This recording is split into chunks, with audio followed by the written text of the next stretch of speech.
हाँ तो दोस्तों एचबीसी एक्सपोर्ट के क्वार्टर 3 के नंबर आ चुके हैं, तो उसी के बारे में हम इस वीडियो में बात करेंगे और जानेंगे कि आपको एचबीसी एक्सपोर्ट के अंदर इन्वेस्ट करना चाहिए या नहीं। चलिए शुरू करते हैं।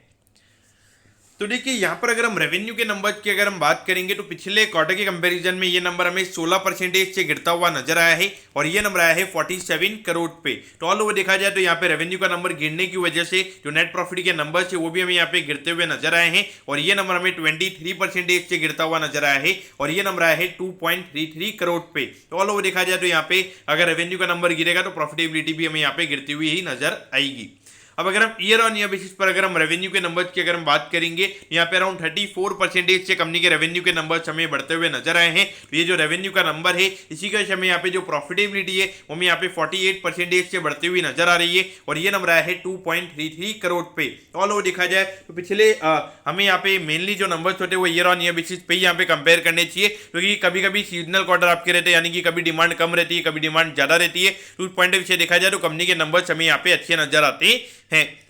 और अभी जिस तरीके से अभी कंपनी की प्रॉफिटेबिलिटी हमें चलती हुई नजर आ रही है तो ऐसा लग रहा है कि लगभग 9 करोड़ के लगभग यहाँ पे ये कंपनी ये पूरा फाइनेंशियल ईयर हमें क्लोज करती हुई नजर आ सकती है। और उस पॉइंट ऑफ व्यू से अगर आप देखोगे अराउंड 35 के पी रेशियो पे ये कंपनी हमें ट्रेड होती हुई नजर आ रही है। तो देखिए एक छोटी कंपनी है जहाँ पे अगर आप देखोगे आई थिंक अराउंड 70% से ज्यादा की जो होल्डिंग्स है वो यहाँ पे कंपनी के प्रमोटर्स के पास में, यानी कि मार्केट में अगर आप शेयर्स की अगर आप बात करोगे हार्डली 90 या 100 करोड़ के लगभग के जो शेयर्स है वो मार्केट में हमें यहाँ पे ट्रेड होते हुए नजर आते हैं। तो उस पॉइंट ऑफ व्यू से अगर आप देखोगे तो जब फ्री फ्लोट काफी कम हो जाता है तो वहां पे आपने थोड़ा बहुत ज्यादा पी रेशियो पे ज्यादा ध्यान नहीं देना चाहिए। वहां पे लगातार बिजनेस किस तरीके से ग्रो कर रहा है वो चीजें आपने वहां पे देखनी चाहिए। तो ऑल ओवर देखा जाए तो यहाँ पे ग्रोथ वाइज अगर हम बात करेंगे तो इतनी ज्यादा ग्रोथ के नंबर्स हमने यहाँ पे ये बिजनेस में नहीं देखे। तो डेफिनेटली अगर यहाँ पे अभी लगभग 200 करोड़ के लगभग का रेवेन्यू कंपनी पूरे साल का अगर कर रही है तो ये धीरे धीरे करके अगर कंपनी 300 साढ़े 300 करोड़ के लगभग अगर लेके जाती है वहां पे लगभग 15-20 करोड़ के लगभग का नेट प्रॉफिट का नंबर ये कंपनी का हमें होता हुआ नजर आ सकता है। तो देखिए लगभग 14.5 से 15 रुपए के लगभग ये स्टॉक हमें ट्रेड होता हुआ नजर आ रहा है। लगभग 17 रुपए के लगभग का ऑल टाइम हाई हमें यहाँ पे कंपनी का नजर आता है। तो वहां से अगर आप देखोगे 15-20% का करेक्शन यहाँ पे ऑलरेडी हो चुका है।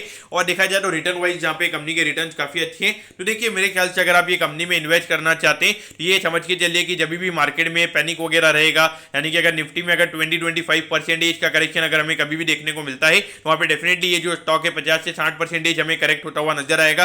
तो वो चीजें आप देख सकते हैं, तो ये आपने यहाँ पे देखना चाहिए। बाकी मेरे पॉइंट ऑफ व्यू से देखा जाए तो यहाँ पे जो रैली है स्टॉक में आनी चाहिए थी, वैल्यू वाइज जो आनी चाहिए थी वो मेरे ख्याल से आ गई। अगर आप देखोगे लगभग 300 करोड़ का मार्केट कैप है और वहां पे इतनी ज्यादा ग्रोथ के नंबर्स अगर हमें देखने को नहीं मिल रहे तो मेरे ख्याल से वहां पे इतना ज्यादा कोई अपसाइड मुझे यहाँ पे नजर नहीं आता है। लेकिन अगर एक छोटी कंपनी है तो कोई भी ऑपरेटर इसे इजीली मैनिपुलेट कर सकता है, तो हो सकता है कि मार्केट में वो चीजें हो जाएगी। लेकिन वैल्यू वाइज अगर हम देखेंगे जो रैली यहाँ पे होनी चाहिए थी तो चीजें हमें यहाँ पे नजर नहीं आती और इसीलिए हमने यहाँ पे अराउंड 14-15 लेवल्स के लगभग हमने यहाँ पे ये लगभग 1-2 महीने पहले हमने इसे एग्जिट कर दिया था। और वहां से अगर आप देखोगे तो कंपनी ने वो बाईबैक का अपडेट भी कंपनी लेकर आई थी और वो बाईबैक भी कंपनी का पोस्टपोन हो गया था। तो दोस्तों मैं कहता हूं कि एचबीसी एक्सपोर्ट के जो क्वार्टर 3 के नंबर्स हैं वो आपको अच्छे समझ में आ गए होंगे। अगर आपकी कोई भी क्वेरीज है आप कमेंट कीजिए, मैं जरूर आपके कमेंट पर रिप्लाई करूंगा।